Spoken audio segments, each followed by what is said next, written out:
Hello students, नमस्ते। आज हम बात करेंगे न्यू डार्विनिज्म की। डार्विन की बहुत सारी उन्होंने आलोचनाएं हुई। आलोचनाओं के कारण उन आलोचनाओं से निजात पाने के लिए वहाँ पर नव डार्विनवाद का उदय हुआ और उनके जो बहुत सारे वैज्ञानिक थे, उन्होंने आधुनिक खोजों के आधार पर आवश्यक परिवर्तन करके इस सिद्धांत को एक सुदृढ़ रूप में प्रस्तुत किया तथा अनेकों एक्सपेरिमेंट से नेचुरल सिलेक्शन का जो थ्योरी थी उसकी पुष्टि की। तो डार्विनवाद के इस परिवर्तित जो रूप था उसको न्यू डार्विनिज्म कहा और इसके जो समर्थक थे उन्हें न्यू डार्विनिज्म कहा। और इनमें जो मेन जो न्यू डार्विनिज्म थे उनमें T H. Huxley, Herbert Spencer, D S. Jordan, Asa Gray, E Haeckels और ए वीजमान्स, ये इनको जो नव डार्विनवाद को प्रस्तुत करने में इनका सहयोग था। और इन्होंने यह विचार दिया कि प्राकृतिक जो नेचुरल सिलेक्शन है उसका थ्योरी है, उसके द्वारा इवोल्यूशन प्रोसेस का कम्प्लीटली वो स्पष्टीकरण या क्लेरिफाई करना संभव है नहीं है। तो पर ए वीजमान और उनके जो स्टूडेंट्स थे उनके विचार मात्र से जो नेचुरल सिलेक्शन के इस सिद्धांत में मान्य तथ्य और शेष बातें अमान्य हैं। यानी कि इनका जो स्वरूप था वह स्वरूप पूर्णतः नेचुरल सिलेक्शन को क्लेरिफाई नहीं कर पाया और उसको क्लेरिफाई करने के लिए नव डार्विनवाद का उदय हुआ। तो वीजमान ने जो अपना सिद्धांत दिया था जर्म प्लाज्म थ्योरी, उनके द्वारा जो जर्मिनल सेल्स और सोमेटिक जो सेल्स या फ्लूइड में एक इस भेद जो डिफरेंस होता है उसको स्पष्ट नहीं किया, परंतु म्यूटेशन की भूमिका को भी नहीं पहचाना। तो डार्विन तथा वीजमान के चिंतन में एक महत्वपूर्ण भेद यह भी है कि डार्विन ने प्राकृतिक वर्ण को एडेप्टेशन के लिए एकमात्र कारक माना, परंतु न्यू डार्विनिज्म का विचार है कि अनुकूलन अनेक कारकों के परिणाम स्वरूप उत्पन्न होते हैं और नेचुरल सिलेक्शन इनमें से एक फैक्टर है। नव डार्विनवाद का यह भी मत है कि जो एनिमल्स होते हैं उनमें वंशानुगत लक्षण स्वयं सीधे वंशानुगत यानी हेरिटेड नहीं होते हैं। वास्तव में इन कैरेक्टर्स की वंशानुगति के कुछ डिटर्मिनेट्स और बायोफेयर्स होते हैं, तो उन पे वो डिपेंड करता है। किसी एनिमल्स के जो अंतिम लक्षणों की वंशानुगति निर्धारकों या डिटर्मिनेट्स जंतुओं की गतिविधियों तथा विकास के समय उपलब्ध जो वातावरणीय कारकों की आपस में इंटरेक्शन के परिणाम स्वरूप होता है। तो मॉडर्न जो मतानुसार इवोल्यूशन का माध्यम पॉपुलेशन एवं विकासीय प्रक्रिया की कच्ची सामग्री वंशानुगत विभिन्नताएं हैं, यानी वो वेरिएशंस हैं, तथा पॉपुलेशन में ये जो वंशानुगत वेरिएशन पर कार्यरत नेचुरल सिलेक्शन या जो कंटिन्यूअस इवोल्यूशन का प्रोसेस का मेथड्स है। और यहाँ पर हम पहला देखेंगे पॉपुलेशन एंड जीन पूल। तो यहाँ पर यह है कि एक ही स्पीसीज के एनिमल्स का ज्योग्राफिकल रूप से यदि वो दूर दूर हैं और उनका ग्रुप या पॉपुलेशन कहलाता है, इनमें से मध्य क्या होता है, पॉपुलेशन ग्रुप एक स्थानबद्ध होता है, स्थान पर रहता है, और यदि उनके मध्य रिप्रोडक्शन संभव होता है क्योंकि वो एक ही स्पीसीज है, एक ही जगह पर, चाहे वो बिखरे हुए हों पर एक वो स्थानबद्ध होते हैं और उनके मध्य इंटरक्रॉस हो सकता है। इसलिए जनसंख्या की जो कम्प्लीटली जेनेटिक पार्ट्स का जो शिफ्टिंग एंड रीशिफ्टिंग होता रहता है और पॉपुलेशन में जो पड़ोसी मेंबर्स के मध्य कभी कभी उनमें हाइब्रिड होता रहता है। इसलिए एक पॉपुलेशन का जो जीन पूल होता है वो जो पड़ोसी पॉपुलेशन के जीन पूल से अटैच रहता है। एक पॉपुलेशन के संपूर्ण जीन को जीन पूल कहते हैं।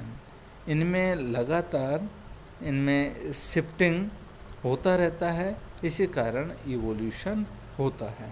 यानी कि अपन इसको सीधा सा ये समझ सकते हैं कि जो जीन पूल होता है, वो जीन पूल एक पॉपुलेशन का एक क्राइटेरिया होता है। उस क्राइटेरिया में वो स्पीसीज रहती है, वो आपस में इंटरक्रॉस कर सकती है और धीरे धीरे कोई भी उनमें यानी कोई चेंजेज या जेनेटिक पार्ट्स का शिफ्टिंग होता रहता है। तो कालांतर में चलकर वो एक न्यू स्पीसीज का रूप धारण कर लेता है और वहाँ पर उसको हम इवोल्यूशन कह सकते हैं। यानी कि जब तक उनमें शिफ्टिंग नहीं होगा या कुछ नयापन नहीं आएगा तो वहाँ पर एक उसको अपनी इवोल्यूशन नहीं कह सकते, यदि उसकी डिटो फोटोकॉपी आती रहेगी तो। एक है इनहेरिटेंस ऑफ सूटेबल वेरिएशंस, यानी ये जो विभिन्नताएं या वेरिएशंस हैं वो जो योग होती हैं, सूटेबल होती हैं, वो वंशानुगत कैसे होती हैं। तो म्यूटेशन व जो सेक्सुअल कॉम्बिनेशन से जो उनकी इनहेरिटेंस होती है, योग वेरिएशंस होती हैं, वो उत्पन्न होती हैं। और ज़्यादातर जो म्यूटेशन अप्रभावी होते हैं, परंतु लाभदायक जीन नेचुरल सिलेक्शन के कारण कम लाभदायक एलिलोमार्फस पर डोमिनेंट बन जाते हैं। प्रत्येक जनरेशन में म्यूटेशन के कारण एनिमल्स नई वेरिएशंस शो करता है। जब ये जो वेरिएंट होते हैं वो जीवित रहकर अपनी यदि वो जनरेशन उत्पन्न करते हैं तो उनकी जेनेटिकल नवीनताएं पॉपुलेशन के जीन पूल में प्री रिजर्व्ड उसमें हो जाती है और यह जो नवीन जो नए इस तरह के अणुवर सभी सदस्य में ट्रांसमिट होती रहती है।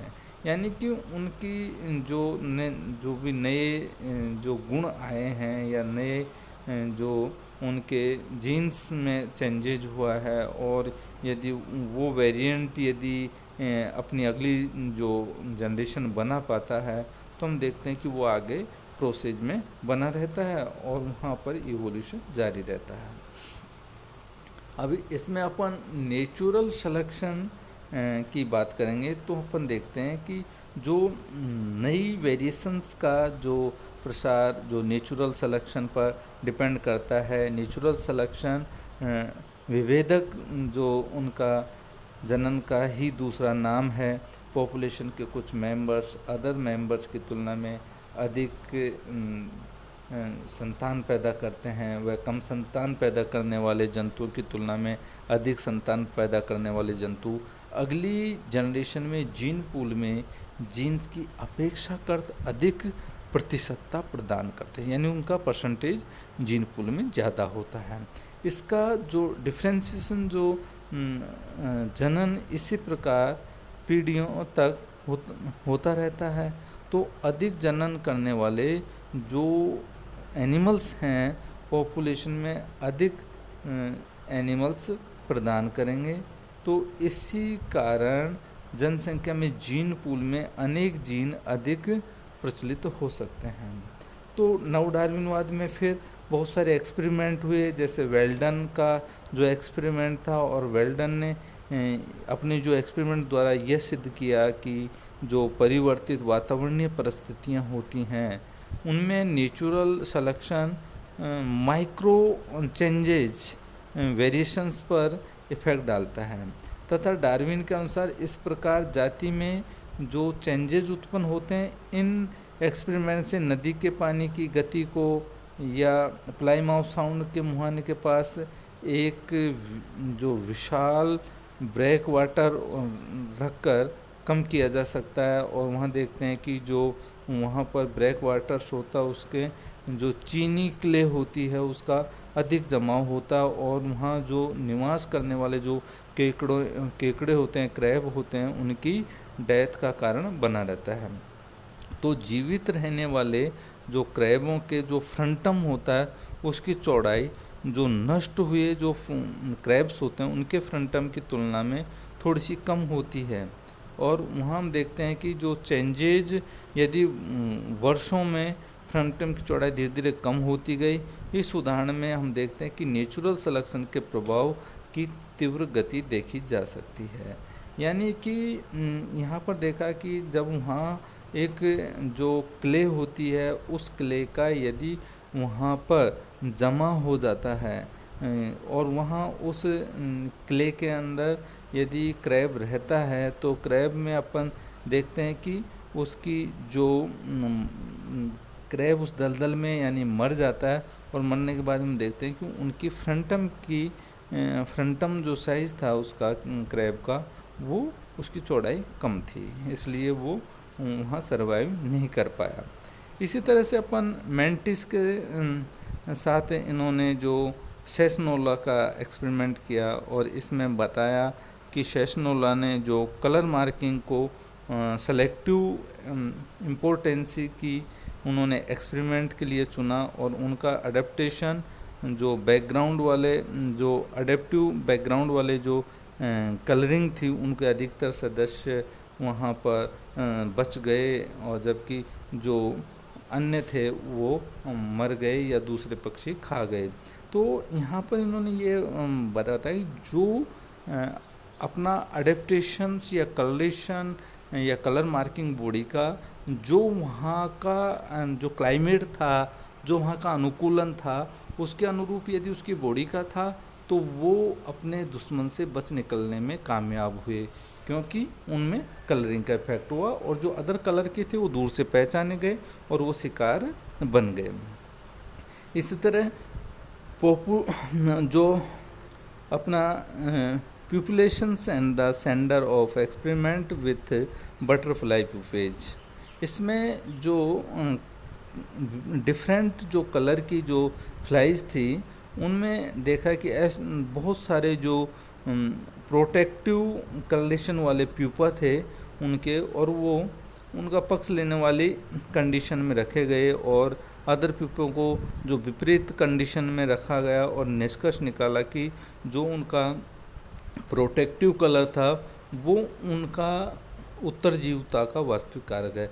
यानी जो कलर वहाँ का जो कंडीशंस के अकॉर्डिंग था, जो वहाँ के प्लांट्स या वहाँ का बैकग्राउंड्स के अकॉर्डिंग था, वो बच निकलने में आसानी उनको रही। अब यहाँ पर अपन बात करेंगे कि जो डेवनपोर्ट्स एक्सपेरिमेंट विथ चिकन, तो इन्होंने क्या किया, काले और सफ़ेद और कत्थई कलर के या चितकबरे कलर के विभिन्न जो चिकन जो चूजे थे उनको उन्होंने इसके लिए चुना और उसने उनको पूरे फील्ड में फ्रीली घूमने के लिए छोड़ दिया और उन्होंने देखा कि अधिकतर जो सफ़ेद या काले चूजे बाज के द्वारा मार दिए गए, जबकि कम स्पष्ट या कत्थई या चितकबरे जो चिकन थे वो अनुकूल जो उनके अडेप्टिव बैकग्राउंड के कारण अधिक संख्या में बच गए।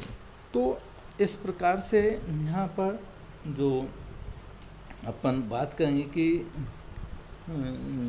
जो अडेप्टिव कंडीशन के अनुकूल अपने आप को ढाल लिया तो वह आगे जाकर उसमें इवोल्यूशन हुआ और वो आगे जाकर वो उस सोसाइटी के अकॉर्डिंग या उस क्लाइमेटिक कंडीशन के अकॉर्डिंग अपने आप को सर्वाइव करने में सक्षम रहे।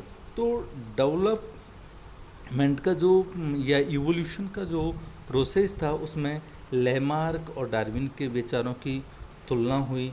तो लेमार्क का जो था कि उन्होंने जिराफ का एक रोचक उदाहरण लिया था। तो लेमार्क का कहना था कि उनकी प्रारंभिक छोटी गर्दन थी, उनके पूर्वज ऐसे ही थे, फिर पत्तियां खाने के लिए उनकी गर्दन को फैलाना पड़ा, लगातार यह क्रम जारी रखा, फिर उनकी गर्दन लंबी होती गई। तो डार्विन में इसमें कहा कि प्रारंभ समय गर्दन की लंबाई में वेरिएशन थी और जो नेचुरल सिलेक्शन या लंबी गर्दन के गुण का उन्होंने प्रकृति ने भी पक्ष लिया और उनका ही चयन हुआ। जिनमें नहीं थी गर्दन लंबी वो अपने आप को सर्वाइव करने में सक्षम नहीं हुआ और कई पीढ़ियों बाद समूह की जो इस प्रकार का ग्रुप था उसकी गर्दन की लंबाई में वेरिएशन आए, परंतु परिणाम स्वरूप धीरे धीरे वो अगली पीढ़ियों में उनकी गर्दन लंबी होती गई। तो यहाँ पर इन्होंने सबसे जो सटीक चीज़ दी वो थी नव डार्विन इसमें कि वहाँ पर नेचुरल सिलेक्शन होता है और वह किस तरीके से इवोल्यूशन में अपना महत्व है। देखिए अपन कोई सा भी सिद्धांत पढ़ेंगे, अपन जब इवोल्यूशन को देखते हैं तो इवोल्यूशन में यह एक तथ्य है कि यदि इवोल्यूशन यानी वेरिएशंस या नई पीढ़ी का जन्म नहीं होगा तो या नवीनतम कोई ऐसे करैक्टर शो नहीं होंगे तो उसको अपन इवोल्यूशन नहीं कह सकते हैं। इवोल्यूशन अनादिकाल से चला आ रहा है और चलता रहेगा और यही एक विकास का प्रक्रम है।